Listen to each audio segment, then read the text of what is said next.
Assalamualaikum warahmatullahi wabarakatuh. Perkenalkan, nama saya Nurul Azmi, NIM 2014-020057. Di sini saya akan menjelaskan pembahasan ilmu al-lughah an-nafsi, ilmu lughah an-nafsi tentang bahasa dan berbahasa. Yang pertama, kita akan membahas tentang hakikat bahasa. Apa itu hakikat bahasa? Maka dapat kita pahami bahwa hakikat bahasa tersebut bisa terbagi di atas beberapa pembagian. Bahasa itu adalah sebuah sistem yang berarti bahasa memiliki susunan teratur, berpola, yang berbentuk suatu keseluruhan yang bermakna atau berfungsi. Selanjutnya, bahasa itu berwujud lambang, kata atau gabungan dalam bahasa sendiri atau gabungan dari huruf-huruf abjad atau huruf-huruf yang lainnya. Selanjutnya, bahasa itu berupa bunyi, yang mana bunyi-bunyi tersebut memiliki makna. Nah, inilah sifat bahasa. Berbahasa itu bermakna, artinya ketika kita berbicara, kita mengeluarkan makna, dapat dipahami orang. Habis itu, bahasa itu bersifat konvensional. Bahasa harus bisa mematuhi konversib, bahwa lambang tertentu digunakan untuk mewakili konsep yang diwakilinya. Lalu, bahasa itu bersifat unik. Kenapa bisa dikatakan bahasa itu bersifat unik? Bisa kita contohkan saja, seperti ada orang mau mengeluarkan satu kalimat dalam bahasa, masak nasi, sedangkan yang dimasaknya bukan nasi, yang dimasaknya beras. Itu suatu keunikan. Dikatakannya masak nasi, diperintahkannya masak nasi, bahasa yang keluar masak nasi, tapi yang dikerjakan adalah masak beras. Itu salah satu keunikan bahasa. Atau seperti tutup pintu, sebenarnya ditutup itu suatu ruangan melalui pintu, tapi digunakan kata tutup pintu. Bahasa itu bersifat produktif, yaitu bahasa yang banyak menghasilkan unsur yang tidak terbatas jumlahnya, ya. Selanjutnya, bahasa itu bervariasi, macam-macam. Kita tahu seperti bahasa isyarat, bahasa daerah, dan bahasa yang lain-lainnya. Banyak macam bahasa tersebut. Habis itu, bahasa itu bersifat dinamis. Perkembangan budaya suatu masyarakat, bahasa akan berakibat pula pada perkembangan bahasa yang benar. Seperti lo gue, yang biasanya di daerah sini tidak tahu lo gue, sekarang karena perkembangannya bahasa, perkembangannya budaya, menjadi tahu lo gue, atau adanya percampuran bahasa-bahasa dari daerah yang lain. Lalu, bahasa itu bersifat manusiawi. Lalu selanjutnya, fungsi bahasa. Kita tahu bahasa itu berfungsi untuk kita mengekspresikan diri. Artinya ketika kita berkomunikasi, kita akan mengeluarkan ekspresi. Dari situlah fungsi bahasa. Ketika berbicara menggunakan bahasa, disitulah kita akan mengeluarkan ekspresi. Lalu, alat sebagai komunikasi. Ketika kita berinteraksi kepada seseorang, kita akan melakukan komunikasi. Komunikasi inilah dengan bahasa, yang mana kita mengeluarkan suara. Yang suara itu terdiri dari huruf-huruf yang tersusun, yang memiliki makna, dan kita paham dan orang paham. Inilah esensi bahasa sebagai alat komunikasi. Itulah bentuk dari komunikasi.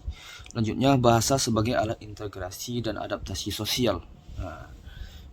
Kita berinteraksi sebagai manusia. Kita manusia adalah makhluk sosial, pasti berinteraksi. Interaksi kita itu menggunakan bahasa. Interaksi kita itu sesama manusia saling membantu, saling membutuhkan, minta tolong, ingin apa, ingin sesuatu, ingin ini itu yang berpengaruh atau yang berhubungan dengan manusia lain. Maka ini disebut sosial, hubungan sosial atau hubungan interaksi dengan sosial. Nah, bahasa juga sebagai alat tersebut. Juga bahasa sebagai alat kontrol sosial. Artinya ketika kita berada di sosial, di khalayak ramai atau bertemu dengan orang-orang, berhubungan dengan orang-orang itu melakukan sesuatu yang menurut kita fatal, kesalahan fatal atau salah, atau melanggar sesuatu, maka dengan kita berbahasa kita bisa mengontrolnya. Dengan bahasa kita bisa mengontrolnya. Artinya ketika orang tuh hanya paham dengan bahasa ini, kita pelajari bahasanya dan kita sampaikan kepada dia bisa paham. Lalu komponen tata bahasa. Tata bahasa itu memiliki komponen sintaksis. Sintaksis merupakan komponen sentral dalam pembentukan kalimat. Sintaksis pada hakikatnya adalah urutan dan organisasi kata-kata yang bentuk frase atau kalimat dalam suatu bahasa menurut aturan atau rumusan dalam bahasa itu. Jadi sintaksis itu adalah aturan-aturan yang ada dalam berbahasa. Ketika kita menyusun suatu kalimat agar diatur, agar sesuai dengan makna yang dituju, sesuai dengan dipahami oleh kesepakatan pemahaman orang dalam bahasa tersebut. Selanjutnya, komponen semantik. Semantik pada hakikatnya merupakan salah satu bidang kajian linguistik yang posisinya sangat penting sebagai pemberi makna bahasa. Jadi dia terfokus kepada makna bahasa. Jadi kita menyampaikan suatu bahasa, apakah sesuai dengan maknanya? Inilah semantik, diatur dengan semantik. Apakah sesuai dengan maknanya? Apakah sesuai dengan kesepakatan pemahaman orang-orang di sekitar? Selanjutnya, komponen fonologi.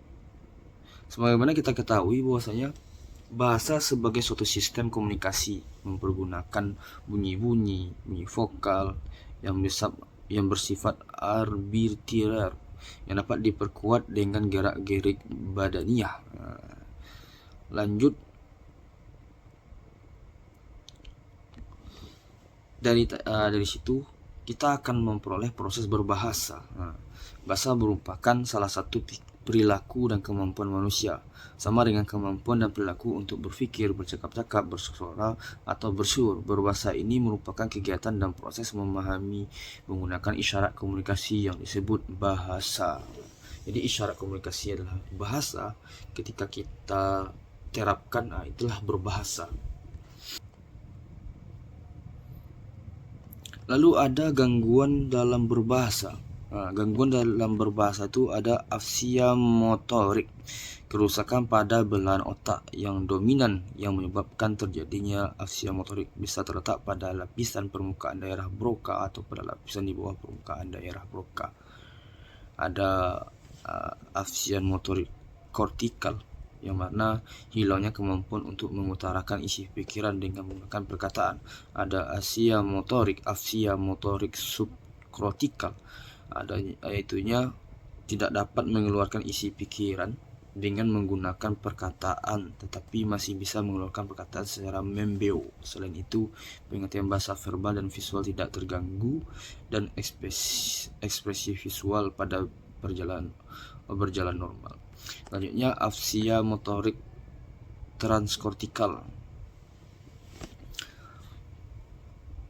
Penderita afsia motorik transkortikal dapat mengutarakan perkataan yang sangat singkat dan tepat, tetapi masih mungkin menggunakan perkataan substitusnya.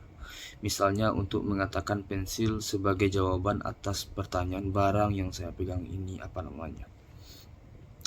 Afsia sensorik. Yang kedua, afsia sensorik. Penyebab afsia sensorik ini adalah akibat adanya kerusakan pada lesi kortikal di daerah Wernicke pada hemisferium yang dominan. Kerusakan di daerah ini tidak hanya menyebabkan pengertian dari apa yang didengarkannya terganggu. Mungkin hanya itu dari yang dapat saya sampaikan. Terlebih dan kurang mohon maaf. Assalamualaikum warahmatullahi wabarakatuh.